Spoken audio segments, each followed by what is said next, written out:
என்ன பண்ற? ஏன் என்ன விஷயம்? விஷயம்லாம் உள்ள வர மாட்டீங்களா நீங்க? சிக்கன் வாங்கிட்டு வந்து கிரேவி பண்ணிரு. கிரேவிலாம் நீங்க ஒண்ணும் இல்ல. பசங்களுக்கு பிடிச்ச மாதிரி சுக்கா பண்ணிடுறேன், போயிட்டு வாங்க. அப்படிதான் பண்ணு. A few minutes later.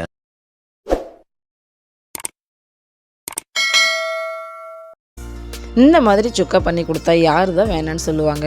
உங்களுக்கு கூட மிச்சம் வைக்காமல் வீட்டில் இருக்கவங்க எல்லாருமே காலி பண்ணிடுவாங்க. அந்தளவுக்கு சூப்பராக இருக்கும். இது எப்படி பண்ணலான்னு பார்க்கலாமா? வாங்க. இதுக்கு 1/2 கிலோ சிக்கன் நம்மளுக்கு வாங்கிட்டு வந்து கொடுத்துருக்காங்க. க்ளீன் பண்ணி அலசியுமே கொண்டு வந்து கொடுத்துட்டாங்க. ஒரு கடாயில் நம்ம எண்ணெய் ஊற்றிட்டு 3 பெரிய சைஸ் வெங்காயம் நீட்டு வாக்கில் மெலிசாக கட் பண்ணி எடுத்து வச்சுருக்கோம். அதை வடசட்டியில் போட்டு நம்ம நல்லா வதக்கி எடுத்துக்கலாம். உப்பு கொஞ்சம் போட்டு கலர் நல்லா ப்ரௌன் கலரில் வரணும், அந்தளவுக்கு நல்லா வதக்கி எடுத்து ஒரு பாத்திரத்தில் நம்ம எடுத்து வச்சுக்கலாம்.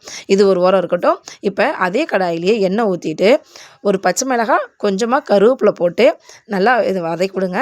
இது கூட நம்ம இஞ்சி பூண்டு பேஸ்ட்டு கொஞ்சம் சேர்த்துக்கணும். சேர்த்து இதையும் நல்லா நம்ம வதக்கி விட்டுக்கலாம். நல்லா வதக்கி விட்டுட்டு அலசி வச்சுருக்க சிக்கனை இப்போ நம்ம இது கூட சேர்த்துக்கலாம். சேர்த்துட்டு நல்லா கிண்டி விட்டுட்டு தட்டு போட்டு மூடி 10 நிமிஷம் கொஞ்சம் நல்லா வேக வைங்க. கொஞ்சம் உப்பு போட்டுக்கோங்க. அனல் மீடியம் ஃப்ளேமில் வச்சு 10 நிமிஷம் அந்த எண்ணெயிலே நல்லா வதங்கணும். அந்தளவுக்கு வேக விடுங்க. இது இப்போ பாதி வெந்து வந்திருக்கும். இந்த டைமில் இப்போ திறந்து பாருங்கள், பார்க்குறதுக்கு எவ்வளோ சூப்பராக இருக்குதுன்னு. இந்த டைமில் இப்போ நம்ம மசாலா இதுக்கு சேர்த்துக்கிறோம். என்ன சேர்க்குறோன்னு பார்த்தீங்கன்னா, 1 டீஸ்பூன் சிக்கன் மசாலா, 1/2 டீஸ்பூன் வெறும் மிளகாத்தூள், 1/4 டீஸ்பூன் ஜீரகத்தூள், 1 டீஸ்பூன் குழம்பு மிளகாத்தூள், 1/4 டீஸ்பூன் மஞ்சள் தூள். இது நல்லா சேர்த்துட்டு இது கூட நம்ம தயிர் 2 டீஸ்பூன் சேர்த்துக்கலாம். தயிர் சேர்த்துட்டு நல்லா இது கிண்டி விட்டுட்டு தட்டு போட்டு மூடி மறுபடியும் ஒரு 10 நிமிஷம் வேக வைங்க. நம்ம தண்ணி எதுவும் சேர்க்கலை. நம்மளுக்கு அந்த சிக்கன்லேருந்து தண்ணி இறங்கி வரும். அந்த தண்ணியும் தயிர் போட்டோம் இல்லைங்களா, இதுவும் அப்புறம் இது கூட எண்ணெயும் தான் இருக்குது. நீங்கள் அப்பப்போ மூடி திறந்துட்டு இந்த மாதிரி கிண்டி விட்டுக்கோங்க. உங்களுக்கு தண்ணி வேணும்னு நினச்சிங்கன்னா ஒரு கை தண்ணி ஊற்றிட்டு சும்மா கொஞ்சமாக தெளித்து விட்டுக்கோங்க போதும். ஆனால் தண்ணி தேவையில்லை, முடிஞ்ச அளவுக்கு மேக்ஸிமம் நீங்கள் பார்த்துக்கோங்க. நல்லா இந்த மாதிரி கிண்டி விட்டுட்டு இப்போ நல்லா கறி வெந்துருச்சிங்க. இந்த ஸ்டேஜில் மிளகுத்தூள் நம்ம வந்து கொஞ்சமாக சேர்த்துக்கிறோம். மிளகுத்தூள் சேர்த்துட்டு இதில் இப்போ தாங்க நம்ம ஒரு முக்கியமான பொருளை சேர்க்க போகிறோம். ஃபஸ்ட்டு வதக்கி வச்சு இல்லைங்களா வெங்காயம், அந்த வெங்காயத்தை கொஞ்சமாக எடுத்து மேலே தூவி விடுங்க. தூவி விட்டுட்டு நல்லா ஒரு கிண்டி விட்டுட்டு மறுபடியும் என்ன பண்ணுங்கள், மிச்சம் இருக்க வெங்காயத்தை கொஞ்சம் தூவி விடுங்க.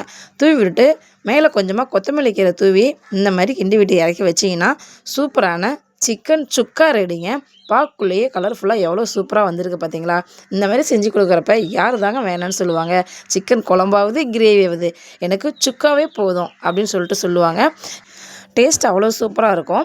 சாதத்துக்கு நீங்கள் ரசம் இல்லைனா சாம்பார் வச்சுக்கோங்க, 2த்துக்கும் நல்லாயிருக்கும். அப்படி இல்லை எனக்கு எதுவுமே வேணாம்னாலும் இந்த சுக்காவே நீங்கள் சாப்பாட்டில் போட்டு பிணைஞ்சு சாப்பிட்லாம். டேஸ்ட்டு அவ்வளோ ஒரு சூப்பராக அல்டிமேட்டாக இருக்கும்.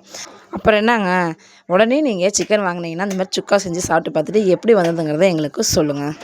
அவ்வளோதாங்க, எங்கள் வீட்டு ஸ்டைலில் சூப்பரான சிக்கன் சுக்கா ரெடி ஆகிடுச்சுங்க. இதே மாதிரி நீங்களும் வீட்டில் சமைச்சு பார்த்துட்டு எப்படி வந்து மறக்காமல் கமெண்ட் பண்ணுங்கள். வீடியோ பிடிச்சிருந்தா லைக் பண்ணுங்கள், ஷேர் பண்ணுங்கள், மறக்காமல் சப்ஸ்கிரைப் பண்ணுங்கள். டாட்டா.